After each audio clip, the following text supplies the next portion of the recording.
జగన్మోహన్ రెడ్డి ఎత్తుకి చెక్ పెట్టడానికి చంద్రబాబు పావులు కదుపుతున్నారు. ఎస్పెషల్లీ ఎమ్మెల్సీ ఎలక్షన్లో ఇప్పుడు వంశీకృష్ణ యాదవ్ అనర్హత వేటు కారణంగా అక్కడ ఖాళీ అయినటువంటి సీటుకి ఓ పక్కన నోటిఫికేషన్ ఇచ్చినటువంటి నేపథ్యంలో ఆ సీటుని బొత్స సత్యనారాయణకి ప్రకటించడం, 600కి పైగా స్థానిక సంస్థలకు సంబంధించినటువంటి ప్రజాప్రతినిధుల ఓట్లు వైసీపీకి ఉంటే 200కి పైగా తెలుగుదేశం పార్టీకి ఉన్నాయి. ఆ దశలో ఇప్పుడు అటు ఇటు కొంతమంది మారినా ఒక 100 అటు ఇటు ఉంటాయి, కానీ ఏకంగా మారం. ఇప్పుడు డబ్బు ఖర్చు పెట్టాలా స్థానిక సంస్థల ప్రజాప్రతినిధులకు. ఒకళ్ళకి 10 లక్షల నుంచి 25 లక్షలు ఇస్తే వాళ్ళు ఇటు తెలుగుదేశానికి ఓటేసే అవకాశం ఉంది. అంత ఖర్చు పెట్టి ఎమ్మెల్సీ అవ్వడానికి ఎవరున్నారన్నట్టుంది ఇక్కడ కీ పాయింట్. ఈ దశలో డబ్బుండి కీలకమైనటువంటి స్థానం కావాలని కోరుకుంటున్నటువంటి వాళ్ళని ఎంపిక చేయడానికి రంగం సిద్ధం చేసుకుంటున్నారు.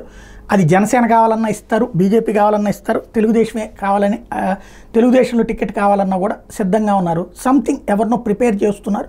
అది ఏంటి అన్నది బయట పెట్టకపోవడంతో వైసీపీ ఉత్కంఠగా ఎదురు చూస్తోంది.